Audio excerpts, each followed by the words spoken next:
Hello, ഇന്നത്തെ കഥയിലേക്ക് എല്ലാവർക്കും സ്വാഗതം. ശ്രുതി പറഞ്ഞത് പ്രകാരം പുതിയൊരു ഇൻ്റർവ്യൂവിന് പോയിട്ടാണ് ഉള്ളത്. അതൊരു കാറിൻ്റെ ഷോറൂം ആയിരുന്നു. ശ്രുതി പറഞ്ഞിട്ടുണ്ടായിരുന്നു എനിക്ക് വേണ്ടിയിട്ടെങ്കിലും പോകണമെന്ന്. ആ ഒരു ഒറ്റ കാരണം കൊണ്ട് മാത്രമാണ് ശ്രുതി ഇവിടെ ഇൻ്റർവ്യൂ അറ്റൻഡ് ചെയ്യാൻ വന്നിട്ടുള്ളത്. പക്ഷെ അവിടെ വന്ന സമയത്ത് ഇൻ്റർവ്യൂവിൻ്റെ ആ ഒരു അവസ്ഥയായിരുന്നില്ല. അവിടെ സാധാരണ കാർ ഷോറൂം പോലെ തന്നെ അവിടെ ആൾക്കാരൊക്കെ മാർക്കറ്റിങ്ങിനും കാര്യങ്ങളൊക്കെ ആയിട്ട് നിൽക്കുകയാണ്. അപ്പം അവിടെയുള്ള എക്സിക്യൂട്ടീവ് ഓരോ കസ്റ്റമേഴ്സിന് കാറിനെ കുറിച്ചുള്ള കാര്യങ്ങളൊക്കെ വിശദമായി പറഞ്ഞുകൊണ്ടിരിക്കുമ്പോഴാണ് ശ്രുതി അങ്ങോട്ടേക്ക് കയറി വരുന്നത്. ശ്രുതിയാണെങ്കിൽ കാണാൻ ശരിക്കും എക്സിക്യൂട്ടീവ് ലുക്ക് തന്നെയാണ് ഉള്ളത്. അതുകൊണ്ട് തന്നെ ശ്രുതി അകത്തേക്ക് കയറി വന്ന സമയത്ത് അവിടെയുള്ളൊരു സ്റ്റാഫ് ശ്രുതിയെ വന്നിട്ട് വെൽക്കം ചെയ്യാണ്. Good morning sir. സർ, ഏത് കാറാണ് സർ നോക്കാൻ വന്നത്? അപ്പോൾ ശ്രുതി നല്ല സ്റ്റാൻഡേർഡായിട്ട് പറയാണ്, ഞാൻ കാറ് വാങ്ങാൻ വന്നതല്ല. മിസ്റ്റർ സത്യനാഥ് ഉണ്ടോ ഇവിടെ? MD സാറിനെയാണോ ഉദ്ദേശിച്ചേ? അതെ. ശ്രുതി വലിയ ആളെപ്പോലെ പുഞ്ചിരിച്ചുകൊണ്ടൊക്കെ പറയാണ്. അപ്പോയിൻമെൻ്റ് എടുത്തിട്ടുണ്ടോ? Oh sure, yes. അപ്പം അവിടുത്തെ സ്റ്റാഫ് ചോദിക്കുന്നുണ്ട്, സാറ് ബിസിനസ് മീറ്റിങ്ങിന് വന്നതാണോ? ഏയ് അല്ല, ബിസിനസ് മീറ്റിങ്ങിന് വന്നതല്ല, ഒരു ഇൻ്റർവ്യൂ അറ്റൻഡ് ചെയ്യാൻ വന്നതാ. അപ്പോഴേക്കും ആ സ്റ്റാഫിൻ്റെ മുഖത്ത് ചെറുതായിട്ടൊരു പുഞ്ചിരിയും പുച്ഛമൊക്കെ വിരിയാണ്. ഓ, അപ്പോൾ ജോലിക്ക് വേണ്ടി വന്ന ആളാണല്ലേ? അപ്പോഴേക്കും ശ്രുതി തൻ്റെ സ്വതസിദ്ധമായ ശൈലിയിൽ കുറച്ച് അഹങ്കാരത്തോടെ പറയുന്നുണ്ട്, എൻ്റെ ഇൻ്റലിജൻസ് ഈ കമ്പനിക്ക് ആവശ്യമുണ്ടോ എന്ന് നോക്കാൻ വേണ്ടി വന്നതാ. അപ്പോൾ ആ സ്റ്റാഫിന് തോന്നുന്നുണ്ട്, ഇയാളെന്താ നോർമൽ അല്ലേ? അപ്പോൾ അയാൾ മിണ്ടാതെ നിൽക്കുന്നുണ്ടപ്പോൾ ശ്രുതി ചോദിക്കുന്നുണ്ട്, എന്താ സാർ ഒന്ന് വെയിറ്റ് ചെയ്യ്, ഞാനൊന്ന് അന്വേഷിച്ചിട്ട് വരാം എന്ന് പറഞ്ഞുകൊണ്ട് ആ സ്റ്റാഫ് അകത്തേക്ക് പോവുകയാണ്. ആ സമയം കൊണ്ട് ശ്രുതി അവിടെയുള്ള കാറുകളെക്കുറിച്ചും ആ മൊത്തമായിട്ടുള്ള ആ ഒരു അന്തരീക്ഷത്തെക്കുറിച്ചൊക്കെ ഒന്ന് ചെറുതായിട്ട് പഠിക്കുകയാണ്. അപ്പോഴേക്കും സ്റ്റാഫ് വന്നിട്ട് പറയുന്നുണ്ട്, മാനേജർ അകത്തേക്ക് ചെല്ലാൻ പറഞ്ഞിട്ടുണ്ടായിരുന്നു. അപ്പോൾ അയാൾക്ക് താങ്ക്സ് ഒക്കെ പറഞ്ഞുകൊണ്ട് ശ്രുതി അകത്തേക്ക് പോവുകയാണ്. ശ്രുതി അയാളോട് അനുവാദം ചോദിച്ചുകൊണ്ട് അകത്തേക്ക് പോവുകയാണ്. പുഞ്ചിരിച്ചുകൊണ്ട് തന്നെയാണ് അയാൾ വെൽക്കം ചെയ്യുന്നത്, MD. അതിനുശേഷം അകത്തെത്തിയപ്പം ശ്രുതിയോട് ഇരിക്കാൻ പറയുന്നതിന് മുന്നേ അയാൾ ചോദിക്കുകയാണ്, നിങ്ങൾ ശ്രുതിയല്ലേ? സർ, എൻ്റെ പേര് ശ്രുതി എന്നാണ്. ശ്രുതിയല്ല സാറേ, ഈ ധനം എഴുതുന്ന ധ ഇല്ലേ, അല്ലാതെ തറാന്ന് എഴുതുന്ന തായല്ല, ശ്രുതി ഭയങ്കര കോൺഫിഡൻസോടു കൂടി അഭിമാനത്തോടു കൂടി പറയാണ്. അപ്പോഴേക്ക് തന്നെ MDക്ക് ഏകദേശം ഒരു ചൊറിച്ചിൽ വരുന്നുണ്ടായിരുന്നു. അയാൾ പറയാണ്, എന്തെങ്കിലും ആവട്ടെ, താൻ ഇരിക്ക്. അതിനുശേഷം അയാൾക്ക് നന്ദി പറഞ്ഞുകൊണ്ട് ശ്രുതി അവിടെ ഇരുന്ന് ശ്രുതി ഇങ്ങനെ മൊത്തമായിട്ട് വീക്ഷിക്കുകയാണ്. അപ്പം അത് ശ്രദ്ധിച്ച് MD ചോദിക്കുന്നുണ്ട്, താങ്കൾ എന്താ ഇങ്ങനെ നോക്കുന്നേ? അല്ല സർ, ഇവിടെ ഇൻ്റർവ്യൂ തന്നെയല്ലേ നടക്കുന്നേ? ശ്രുതി തിരിച്ചു ചോദിക്കുകയാണ്. അതെ. അതിനല്ലേ താങ്കൾ വന്നത്? അതെ സർ, ഞാൻ ഒരുപാട് ഇൻ്റർവ്യൂ അറ്റൻഡ് ചെയ്തിട്ടുണ്ട്. അവിടെയൊക്കെ സാധാരണയായി കോൺഫറൻസ് ഹാളിൽ വെച്ചിട്ടാണ് ഇൻ്റർവ്യൂ നടത്താറ്. കുറേ പേര് ചേർന്നിട്ടാണ് ഇൻ്റർവ്യൂ നടത്താറ്. അത് കേട്ടപ്പം അയാൾ ചിരിച്ചുകൊണ്ട് പറയാണ്, ഇവിടെ അതൊന്നും ഇല്ല അനിയ. ജോലിക്ക് ആളെ വേണം, അതിന് അർഹതയുണ്ടോ എന്ന് നോക്കാൻ ഞാൻ മതി. ഇവിടുത്തെ സ്വീപ്പർ മുതൽ മാനേജർ വരെ അപ്പോയിൻറ്റ് ചെയ്തത് ഞാൻ തന്നെയാണ്. Okay sir. അതിനുശേഷം ശ്രുതി തൻ്റെ കൈ കൊണ്ടുവന്നിരിക്കുന്ന സർട്ടിഫിക്കറ്റ് എടുക്കുകയാണ്. Sir, this is my certificate. I have done 3 master degrees sir. I am a gold medal sir. I have one of the top student of my college. And also Shruti ഇങ്ങനെ പറഞ്ഞുകൊണ്ടേയിരിക്കുകയാണ് അവൻ്റെ സർട്ടിഫിക്കറ്റും ക്വാളിഫിക്കേഷനൊക്കെ കൂടി. പക്ഷെ അതൊക്കെ കേൾക്കുന്ന MD ഭയങ്കര ഇറിറ്റേഷനാണ്. അതുകൊണ്ട് തന്നെ അയാൾ പറയുന്നുണ്ട്, അനിയാ നിർത്ത്, മതി. ഇങ്ങനെ പറഞ്ഞാലേ ശ്വാസം മുട്ടി മരിച്ചു പോവും. അപ്പോൾ ശ്രുതി പറയുന്നുണ്ട്, സർ, എനിക്ക് ഒരുപാട് ഡിഗ്രി ഉണ്ട് സർ.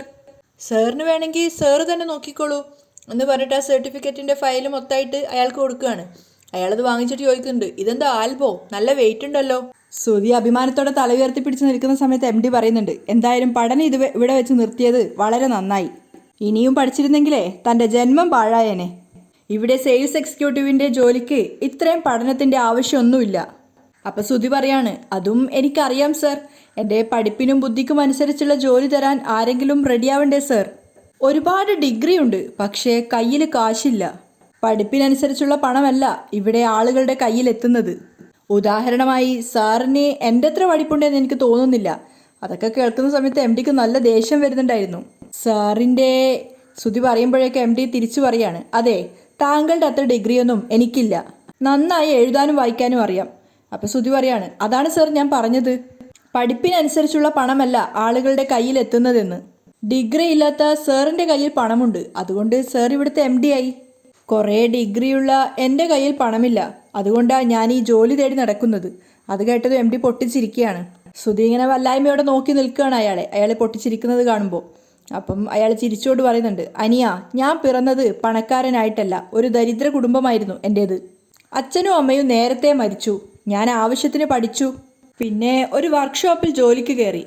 പിന്നെ കുറേ കാലം രാവും പകലും ജോലി ചെയ്ത ശേഷം സ്വന്തമായിട്ടൊരു വർക്ക്ഷോപ്പ് തുടങ്ങി. അവിടെ നിന്ന് പടിപടിയായിട്ട് വളർന്നു. കുറച്ച് വർഷമായി ഈ കാർ ഷോറൂം തുടങ്ങിയിട്ട്. അയാൾ ചിരിച്ച് കളിയാക്കിക്കൊണ്ട് ശ്രുതിയോട് പറയാണ്, ഡിഗ്രി കൊണ്ട് മാത്രം പണം വരില്ല അനിയ. കഠിനാധ്വാനം വേണം. അപ്പം ശ്രുതി ചോദിക്കുകയാണ്, സർ എല്ലാവരും അധ്വാനിക്കുന്നുണ്ടല്ലോ, അവരൊക്കെ ഉയർന്ന നിലയിൽ എത്തുന്നുണ്ടോ? അപ്പം എം ഡി പറഞ്ഞു കൊടുക്കുകയാണ്, ആത്മാർത്ഥമായി ജോലി ചെയ്താൽ ഉയർന്ന നിലയിലെത്തും. ഒരു ലക്ഷ്യം വേണം, കുറച്ച് നന്മയും സത്യസന്ധതയും വേണം. നാളെ തന്നെ കോടീശ്വരനാവണമെന്ന് വിചാരിച്ചാൽ നടക്കില്ല. പടിപടിയായി മുന്നോട്ട് പോകണം. ഞാനേ മെക്കാനിക്ക് സത്യനാഥനിൽ നിന്നും സത്യനാഥൻ മുതലാളിയായത് അങ്ങനെയാ. ഇത്തവണ അയാളാണ് അഭിമാനത്തോടു കൂടി പറയുന്നത്. ശ്രുതി കേട്ടിരിക്കാനേ പറ്റുന്നുള്ളൂ. ശരി, താങ്കൾ എന്താവാൻ ആഗ്രഹിക്കുന്നേ? അപ്പോൾ ശ്രുതി പറയുന്നുണ്ട്, അത് സർ എനിക്ക് കുറേ ഐഡിയാസ് ഉണ്ട് സർ, ഒരുപാട് തോട്ട്സും ഉണ്ട്. ഓരോ ദിവസം പുതുതായിട്ട് എന്തെങ്കിലുമൊക്കെ ചെയ്യണം എന്നുണ്ട്. ഞാൻ വിചാരിക്കുന്നത് പോലെ സ്വന്തം ഇഷ്ടത്തിന് ജോലി ചെയ്യാൻ പറ്റണം. എൻ്റെ കീഴിൽ കുറേ പേര് ജോലി ചെയ്യണം. ഞാൻ പറയുന്നതൊക്കെ അവരനുസരിക്കണം. കുറേ സമ്പാദിക്കണം. പിന്നെ എല്ലാ ഡിസിഷൻസും ഞാൻ തന്നെ എടുക്കണം. അത് കേട്ടത് എം ഡി പൊട്ടിച്ചിരിച്ചുകൊണ്ട് കളിയാക്കിക്കൊണ്ട് പറയാണ്, മനസ്സിലായി മനസ്സിലായി. പക്ഷെ അയാൾ കളിയാക്കിയതാണ് അതെന്ന് മനസ്സിലാക്കാനുള്ള ബുദ്ധി നമ്മുടെ ശ്രുതിക്കില്ലായിരുന്നു. അതുകൊണ്ട് തന്നെ ശ്രുതിയും അയാൾക്കൊപ്പം ചിരിക്കുകയാണ്. അയാൾ തൻ്റെ എം ഡി കസേരയിൽ നിന്ന് എഴുന്നേറ്റ് ശ്രുതിക്ക് അടുത്തേക്ക് പോകുന്നുണ്ട്. അനിയനൊന്ന് ഇങ്ങോട്ടേക്ക് വാ എന്ന് പറഞ്ഞ് ശ്രുതിയെ എഴുന്നേൽപ്പിക്കുകയാണ്. എന്നിട്ട് ശ്രുതിയോട് പറയാണ്, അനിയൻ എൻ്റെ ഈ കസേരയിലൊന്ന് ഇരിക്ക്. ശ്രുതി അതിശയത്തോടെ അയാളെ നോക്കി, വീണ്ടും അയാൾ ഇരുന്ന കസേരയിലേക്ക് നോക്കി, വീണ്ടും അയാളെ നോക്കി. സന്തോഷം കൊണ്ട് ശ്രുതിക്ക് വീർപ്പ് മുട്ടുകയാണ്. അതിനുശേഷം ശ്രുതി ഇമാജിൻ ചെയ്യുന്നുണ്ട് അവിടെ എം ഡി കസേരയിൽ താൻ ഇരിക്കുന്നതും തനിക്ക് കോളുകൾ വരുന്ന സമയത്ത് വളരെ ഹാർഷായിട്ട് സംസാരിക്കുന്നതൊക്കെ ആയിട്ട്. ശ്രുതിയുടെ ആ നോട്ടം കണ്ടപ്പോൾ തന്നെ എം ഡിക്ക് മനസ്സിലായി അവൻ ഈ ലോകത്തല്ലാന്ന്. അനിയ? അപ്പോൾ ശ്രുതി ഞെട്ടുകയാണ്. എന്താ സർ? താങ്കൾക്ക് വേണ്ടത് ശമ്പളം വാങ്ങുന്ന ജോലിയല്ല, ശമ്പളം കൊടുക്കുന്ന ജോലിയാ. ശ്രുതി പുഞ്ചിരിക്കുകയാണ്. അതുതന്നെയാണ് അവൻ്റെയും ആഗ്രഹം. അപ്പോൾ എം ഡി പറയുന്നുണ്ട്, ചുരുക്കി പറഞ്ഞാൽ വലിയ മുതലാളിയാവാനാണ് ആഗ്രഹിക്കുന്നേ. അതുകൊണ്ടൊരു കാര്യം ചെയ്യും, ഈ സീറ്റിലോട്ട് വന്നിരിക്കുക. അത് കേട്ടപ്പോൾ തന്നെ അതിയായ സന്തോഷത്തോടെ ശ്രുതി പറയുന്നുണ്ട്, സാറ് പറഞ്ഞതാ ശരി സർ, എം ഡി ആവാനാ എനിക്ക് കൂടുതൽ ആഗ്രഹം. വേണമെങ്കിൽ ഞാൻ ഈ ചെയറിലിരിക്കാം എന്ന് പറഞ്ഞുകൊണ്ട് അയാളുടെ സീറ്റിലിരിക്കാൻ വേണ്ടി പോകുമ്പോഴേക്കും എം ഡി തടഞ്ഞുകൊണ്ട് പറയാണ്, എടോ കളിയാക്കിയാലും മനസ്സിലാവില്ലേ? അപ്പോഴാണ് ശ്രുതിക്ക് മനസ്സിലായത് അയാൾ പരിഹസിച്ചതാണെന്ന്. അതിനുശേഷം അയാൾ പോയിട്ട് അയാളുടെ ചെയറിൽ തന്നെ ഇരിക്കുകയാണ്. അതിനുശേഷം ഹാർഷായിട്ട് ശ്രുതിയോട് പറയുന്നുണ്ട്, തനിക്ക് പറ്റിയ ജോലി ഇവിടെ ഇല്ല, താൻ ചെല്ല്. അത് കേട്ടത് ശ്രുതി ഞെട്ടുകയാണ്.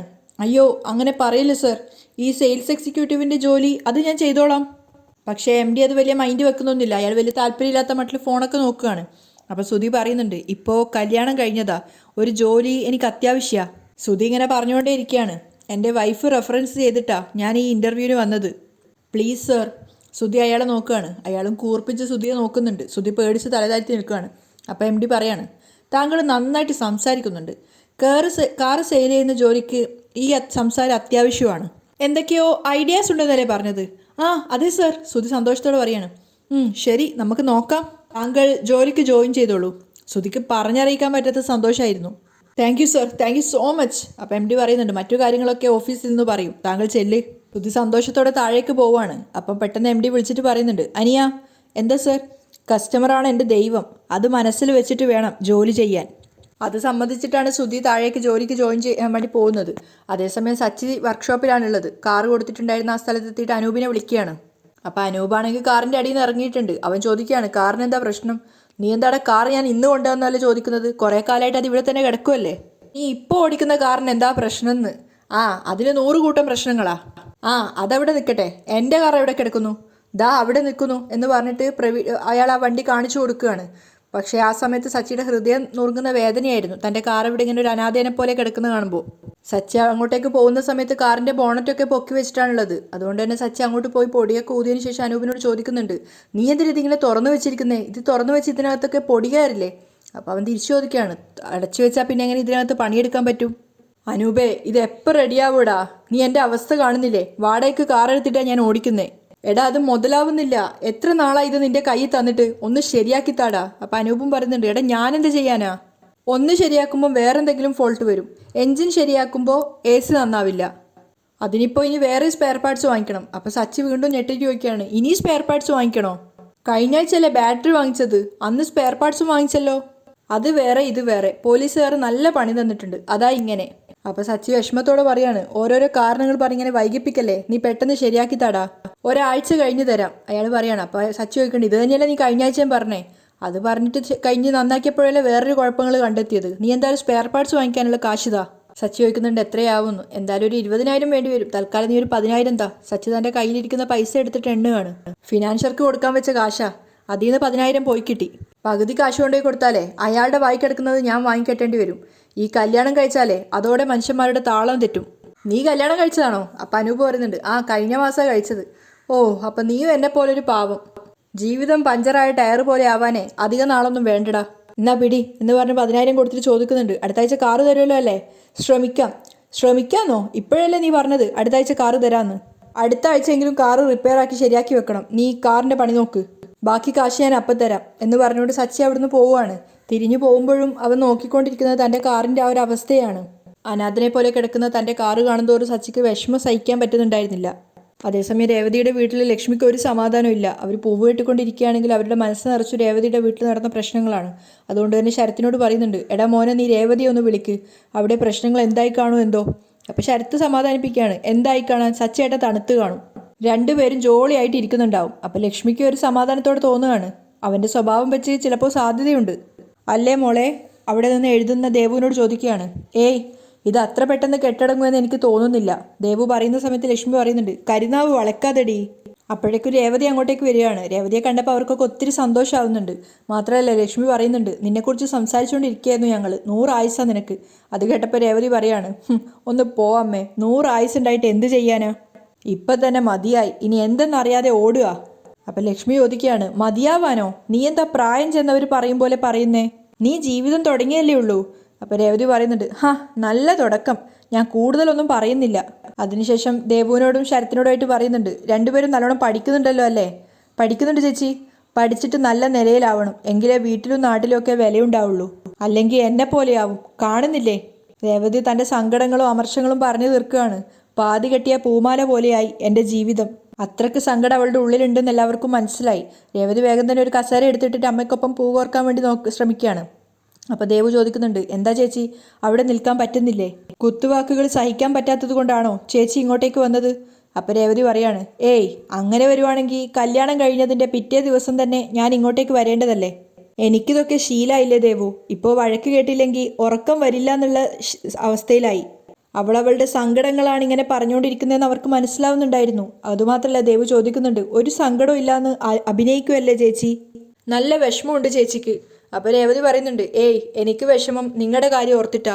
നല്ല സമയത്താ നിങ്ങൾ രണ്ടുപേരും വീട്ടിലോട്ടേക്ക് വന്നത്. അവർ പറയുന്നതൊക്കെ നിങ്ങൾ കേട്ടല്ലേ? സങ്കടമായില്ലേ നിങ്ങൾക്ക്? അപ്പോൾ അവർ രണ്ടുപേരും സങ്കടത്തോടെ നിൽക്കുകയാണ്. എന്നെ ഒന്ന് വിളിച്ചിട്ട് വരായിരുന്നില്ലേ അമ്മേ നിങ്ങൾക്ക്? അപ്പോൾ ദേവു ചോദിക്കുന്നുണ്ട്, വിളിച്ചിട്ട് വന്ന സച്ചേട്ടൻ ചേച്ചിയെ വഴക്ക് പറയില്ലേ? അതല്ല, ഇവിടുത്തെ അവസ്ഥ ശരിയല്ല, നിങ്ങൾ പിന്നെ വന്നാൽ മതിയെന്ന് പറയുമായിരുന്നു. എന്നെ പറയുന്നതൊക്കെ നിങ്ങൾ കേട്ടു. എന്നെ വീട്ടിലേക്ക് വിളിച്ചുകൊണ്ട് പോവാൻ വരെ അയാൾ പറഞ്ഞു. അതൊക്കെ കേട്ട് നിസ്സഹായരായി എൻ്റെ അമ്മയ്ക്കും അനിയത്തിക്കും നിൽക്കേണ്ടി വന്നു. അതാ എനിക്ക് വിഷമായത്. രേവതി പോലും അറിയാതെ അവളുടെ കണ്ണ് നിറയാണ്. ഇനി വരുമ്പോൾ വിളിച്ചിട്ട് വന്നാൽ മതി കേട്ടോ. അപ്പം ലക്ഷ്മി അവളോട് ചോദിക്കുകയാണ്, സച്ചിക്ക് നിന്നോടുള്ള ദേഷ്യമൊക്കെ മാറിക്കാണുമല്ലോ അല്ലേ? എവിടെ, അതടുത്തൊന്നും മാറില്ല. രേവതി തൻ്റെ വിധിയാണിതെന്ന് സ്വയം സമാധാനിക്കുകയാണ്. എന്നെ വഴക്ക് പറഞ്ഞുകൊണ്ടേയിരിക്കും. അപ്പം ലക്ഷ്മി പറയുന്നുണ്ട്, അവൻ്റെ അച്ഛമ്മയുടെ അടുത്ത് പോയി വന്നതിന് ശേഷം അവൻ ആളാകെ മാറിയതാണല്ലോ. പിന്നെ നിന്നെ സ്വന്തം ജീവനെ പോലെ കണ്ടു. നിനക്ക് വേണ്ടി അവൻ്റെ അമ്മയോട് സംസാരിച്ചു. പെട്ടെന്ന് മാറാൻ കാരണം നീ സത്യം പറയാത്തത് കൊണ്ടല്ലേ? ശരത്തും പറയായിരുന്നില്ല ചേച്ചിക്ക്? പറഞ്ഞിരുന്നെങ്കിൽ അദ്ദേഹം ഇപ്പോൾ ജയിലിൽ കിടക്കുന്നുണ്ടാവും. ആ വിഷയം നടന്നിട്ട് കുറേ കാലമായി, അതിൻ്റെ ചൂട് കുറഞ്ഞു. എന്നിട്ടും സച്ചിയേട്ടൻ ഗജാനനെ പോയി അടിച്ചൊരു പരുവാക്കി. അന്ന് ചൂടുള്ള സമയത്താണ് പറഞ്ഞിരുന്നെങ്കിൽ നമ്മുടെ ഏരിയയിലുള്ള ചുവരുകളിൽ പോസ്റ്റർ വന്നേനെ, ഗജാനന്ദന് ആദരാഞ്ജലികൾ എന്ന് പറഞ്ഞ്. അപ്പം ലക്ഷ്മി പറഞ്ഞു കൊടുക്കുന്നുണ്ട്, മോളെ നല്ലവനാ സച്ചി, മുൻകോപം മാത്രമാ അവൻ്റെ ഒരു മോശവശം. അപ്പം ശരത്ത് പറയുന്നുണ്ട്, നേരത്തെ ഇങ്ങനെയല്ലല്ലോ പറഞ്ഞിരുന്നത്, അത് അപ്പോഴത്തെ ദേഷ്യത്തിന് പറഞ്ഞു പോയതാ. ലക്ഷ്മി പറയാണ്, സത്യം ഇവൾ അവനോട് പറഞ്ഞില്ല. ഒരു തെറ്റും ചെയ്യാതെ പോലീസ് സ്റ്റേഷനിലും കിടന്നു. കാർ വർക്ക്ഷോപ്പിലായി, 2 ലക്ഷം രൂപയിലധികം ചെലവായില്ലേ? അതിൻ്റെയൊക്കെ ചൂടിൽ അവൻ പറഞ്ഞു പോയതാ.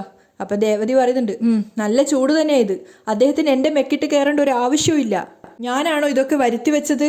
അപ്പോൾ ദേവു പറയുന്നുണ്ട്, നമ്മുടെ അച്ഛൻ മരിക്കുവോളം അമ്മയെ ഇന്ന് വരെ വഴക്ക് പറഞ്ഞിട്ടില്ല. അമ്മ എന്ത് ചെയ്താലും അതൊക്കെ നല്ലതിനാണെന്നേ പറയൂ. അപ്പോൾ രേവതി പറയുന്നുണ്ട്, എൻ്റെ അമ്മയ്ക്ക് അങ്ങനെ നല്ലൊരാളെ കിട്ടി, എനിക്ക്. അവൾ കണ്ണീര് കൊണ്ട് നിർത്തുകയാണ്. അപ്പോൾ ശരത്ത് പറയുന്നുണ്ട്, സച്ചേട്ടൻ നല്ല ആളാ ചേച്ചി. അപ്പോൾ ദേവും പറയാണ്, പാതി നല്ലവനെന്ന് പറയൂ.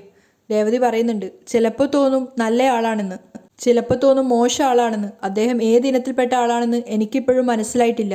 അപ്പോൾ ദേവു ചോദിക്കുന്നുണ്ട്, ഈ അവസ്ഥയിലും ചേച്ചിക്ക് എങ്ങനെ ചിരിക്കാൻ സാധിക്കുന്നേ? എന്തിനാ ചിരിക്കാതിരിക്കുന്നേ? ചിരി വരുമ്പോൾ ചിരിക്കണം. പിന്നീട് ചിരിക്കാൻ കഴിഞ്ഞില്ലെങ്കിലോ? അതിനുള്ള അവസരം ഉണ്ടാവുമെന്ന് ആർക്കറിയാം? രേവതി കരഞ്ഞുകൊണ്ടാണ് പറയുന്നത്. അപ്പം ലക്ഷ്മി സമാധാനിപ്പിക്കുകയാണ്. ഒക്കെ ശരിയാവും മോളെ, നീ എപ്പോഴും ചിരിച്ചുകൊണ്ടേയിരിക്കുന്ന സന്തോഷം മാത്രമുള്ളൊരു കാലം വരും. സച്ചിയെ എനിക്ക് വിശ്വാസാ, നിന്റെ കണ്ണീര് അവൻ തുടയ്ക്കും. ഞാനും അത് കൊതിക്കുന്നുണ്ട്. നടക്കുമെന്ന് ആർക്കറിയാം? രേവതി പുഞ്ചിരിച്ചുകൊണ്ട് പറയാണ്. നടക്കും. ദേവിക്ക് മുന്നിലുള്ള പ്രാർത്ഥന ഞാൻ മുടക്കാറില്ലല്ലോ. മക്കൾക്ക് വേണ്ടിയുള്ള അമ്മമാരുടെ കണ്ണീര് ദൈവം കാണാതിരിക്കില്ല. ലക്ഷ്മി കരഞ്ഞുകൊണ്ട് പറയാണ്. രേവതി സങ്കടം കൊണ്ട് പുഞ്ചിരിക്കുകയാണ്. അപ്പം ലക്ഷ്മി പറയുന്നുണ്ട്, സച്ചിയും നീയും സന്തോഷത്തോടു കൂടി തന്നെ കഴിയും. ഒരമ്മയുടെ ആഗ്രഹം മാത്രമാണ് അതെന്ന് മനസ്സിലാക്കിയിട്ട് വന്നോണം രേവതി ആർക്കോ വേണ്ടി പുഞ്ചിരിക്കുകയാണ്. അങ്ങനെയാണ് ഇന്നത്തെ എപ്പിസോഡ് വൈൻഡപ്പ് ചെയ്യുന്നത്.